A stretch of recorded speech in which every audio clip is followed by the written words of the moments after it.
Baby ഇതൊക്കെ എടുത്തിട്ട് പൊക്കോ.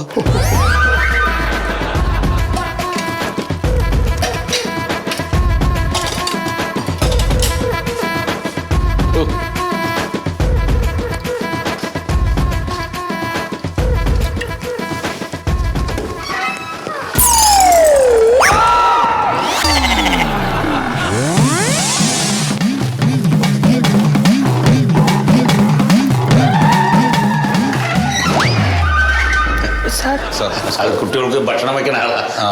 വരിയിരിക്കും.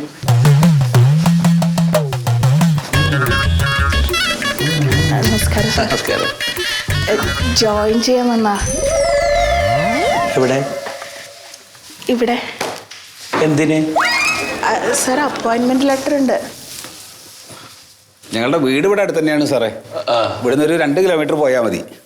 അപ്പൊ ഇവിടെ കിട്ടിയത് ഇപ്പൊ ഒരു സൗകര്യമായി ഇവിടെ കിട്ടിയത് പറയാ.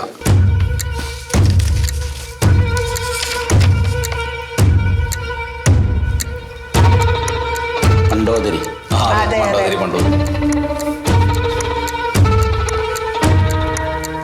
സാർ ഇന്നിപ്പോ ചേർന്ന് കഴിഞ്ഞാൽ ഇന്ന് തന്നെ ഇവിടെ ക്ലാസ്സിന് നിൽക്കേണ്ടി വരുമോ? ഇന്ന് തന്നെ ക്ലാസ്സിന് നിൽക്കേണ്ടി വരുമോ? അല്ല, അതെ, ഇതൊരു കുഴപ്പമുണ്ടല്ലോ ഇപ്പോ. എന്തുപറ്റി? അല്ല, ഇവിടെ ആകെ ഒരു ഒഴിവുണ്ടായിരുന്നുള്ളൂ.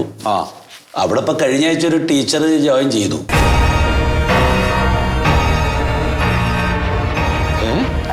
അതെ, ഇപ്പൊ അവിടെ ഒഴിവില്ല. അതാ. അല്ല, അതെങ്ങനെയാ? സാറൊന്ന് നോക്കിയേ, അപ്പോയിന്റ്മെന്റ് ഓർഡർ എന്റേതാ. അതെ, അല്ല, ഇതുപോലെ ആ കുട്ടിയുടെ അപ്പോയിന്റ്മെന്റ് ഓർഡർ ആയിട്ടാണ് അവര് വന്നത്. അങ്ങനെയാണ് ആ ടീച്ചർ ഇവിടെ ജോയിൻ ചെയ്തത്. അങ്ങനെ നടക്കില്ലല്ലോ. അല്ല, അങ്ങനെ നടക്കാൻ പാടില്ല. പക്ഷെ ഇവിടെ ഇപ്പൊ നമുക്കൊന്നും ചെയ്യാൻ പറ്റില്ല. ഇതുപോലെ നിയമപരമായിട്ട് ഒരു അപ്പോയിന്റ്മെന്റ് ഓർഡർ ആയിട്ടാണ് ആ ടീച്ചർ വന്നത്. ടീച്ചറെ ചേർക്കും ചെയ്തു. ഇനിയിപ്പോ ഒരു ഒഴിവ് ഇവിടെ ഉണ്ടാവണമെങ്കിൽ റിട്ടയർഡ് കൊല്ലം കുറെ പിടിക്കും. ഇനി ഇവിടെ അങ്ങനെ ഒരു സീറ്റില്ല. അല്ല സാറേ, അപ്പൊ ഇവിടെ ചേരാനുള്ള ലെറ്റർ അല്ലേ? ചേരാനുള്ള ലെറ്ററാണ്. പക്ഷെ ഈ ലെറ്ററിൽ ഇവിടെ ചേരാൻ പറ്റില്ല. അതെന്താ ചേരാൻ പറ്റാത്തത്? അതിപ്പോ ഞാനെങ്ങനെ പറയാ? സാറെന്ത് ഈ പറയണത്? ഗവൺമെന്റ് ഓർഡർ അല്ലേ സാറേ? അതിപ്പോ നമുക്കൊരു കഷ്ടകാലം വന്നപ്പോ എന്താ ചെയ്യാ? അല്ലെങ്കിൽ ഇപ്പൊ ഇവിടെ ജോയിൻ ചെയ്യണ്ടല്ലേ. അതെന്താ സാറേ, ഒരു ജോലിക്ക് 2 കത്തയക്കണത് അവര്? അതാണ് ഇപ്പൊ ഞാനും ആകെ. അങ്ങനെ വരാൻ പാടില്ലല്ലോ. വരാൻ പാടില്ല. പിന്നെന്താ സാറേ, ഞാൻ ഇനിയിപ്പോ എന്ത് ചെയ്യണ്ടേ? അല്ല, അതിനിപ്പോ ഇങ്ങനെ ടെൻഷൻ അടിക്കൊന്നും വേണ്ട. ജോലി നഷ്ടപ്പെട്ടിട്ടൊന്നുമില്ലല്ലോ.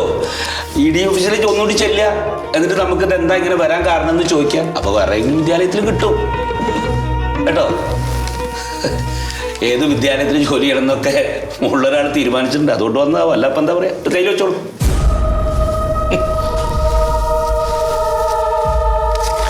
നമുക്കൊന്നും ചെയ്യാൻ പറ്റില്ല. അതുകൊണ്ടാ. സാറ്, ഞാനിപ്പോ ഇനി എന്ത് ചെയ്യണ്ടേ? നിങ്ങൾ അവിടെ ചെന്ന് അന്വേഷിക്കൂ. മറിമായം.